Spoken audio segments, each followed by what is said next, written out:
কি গো, ডাক্তারের কাছ থেকে কোন সময় এলা? কোনো আওয়াজ তো হইতেছি না। এই যে একটু আগেই আইলাম, আপনার কাছে যাইতে চাইছিলাম। আমার কাছে আর যাওয়া লাগবো না, তুমি আমার মেম্বারের লগে বেয়াদবিটা কি জন্য করছিলাম? আম্মা, আপনি কি কোনো মানুষ নাকি কোনো বিষাক্ত প্রাণী? অন্য মানুষের কথা আপনি নাচেন? এটা কোনো ব্যাপার না। তুমি কখন আসলা? একটু আগে। ও শুনছো যে আকির বাচ্চা হবে না? না তোমার কি হয়েছে? কাঁদাকাটির কি আছে? আমি তো এটাই বুঝাইতে আছি। আল্লাহ চাই তো বাচ্চা হইব, আমি কইতেছি বাচ্চা হইব। সত্যি মা, আমি বাবা হইতে পারবো?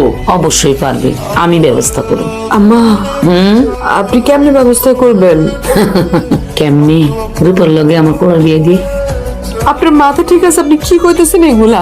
আগে যেমন ছিলাম এখন আমার মাথা ঠিক আছে, সুস্থ আছে, স্থির আছে। আমার এই যে রূপার লগে আমার পোলার বিয়াটা দিব। ঠিক 9 মাস 9 দিনের দিন একটা ফুটফুটে বাচ্চা হইব। এই বাচ্চাটারে আমি কোলে কইরা এই কাইলের মধ্যে লইয়া সারা গ্রাম ঘুরমু, আতা পাতা চাটা আঙ্কু পাঙ্কু চাঙ্কু করে আদর করবো, মানুষকে দেখাম আমার নাতি পুতি আছে। আমি এই ব্যবস্থা করতে আছি, তুই বইয়ে থাক। এটি আমার লগে আয়। তুমি টেনশন করো না তো এইসব বিষয় নিয়ে, একদম টেনশন করবে না। রূপার লগে আমার পোলার বিয়ে হইয়ে। আপনার মাথা ঠিক আছে? আপনি কি পাগল হয়ে গেছেন? কি কইতেছেন এগুলা? আগে যেমন ছিলাম এখন আমার মাথা ঠিক আছে, সুস্থ আছে, স্থির আছে। আর রূপার লগে আমার পোলার বিয়াটা দিব। আখি, কি হয়েছে? তুমি কান্নাকাটি করতেছো কেন? এই এতিমের কপালে যা আছে তাই হইল। তুমি কোনো টেনশন করো না, আমি শহরে যেয়ে বড় ডাক্তার দেখাবো তোমার জন্য।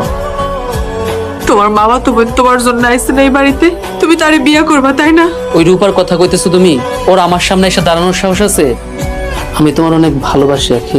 তোমার ভালোবাসার নমুনা আমি দেখছি। তুমি আর তোমার মা মিল্লা ঘরের মধ্যে দরজা বন্ধ কইরা কি বন্দোবস্ত করতেছিল? আমারে তুমি চেনো না? ওই রূপারে বিয়া করলে রূপার বাবার সব সম্পত্তি আমার নামে লেখা দিবে। আমি তো আমার সব সম্পত্তি তোমার নামে লেখা দিছি। আমি জানি না আল্লাহ আমার আর কত পরীক্ষার মধ্যে ভালাইবো। তুমি আমার উপর ভরসা রাখো আখি, সব ঠিক হয়ে যাবে। কি ব্যাপার নবীনের বউ, কই যাইতেছ? চাচা, আমি তো আপনার এখানে যাইতেছিলাম। কি কও? আমি তো তোমার বাড়িতে যাইতেছিলাম, মানে তোমার শ্বশুরের সাথে একটু দেখা করার দরকার ছিল। কিন্তু আমার শ্বশুর আব্বা তো বাড়িতে থাকে না, সকালে সে বাইরে হয়ে গেছে। জানি তো, যাই নাই শুই নাই, ইচ্ছা করে দেরি করে বাইরে হয়েছি, মানে জানো উনি থাকলেও। চাচা, আমি তো বাইরে হচ্ছি বাড়ি থেকে লুকায়া। লুকায়া?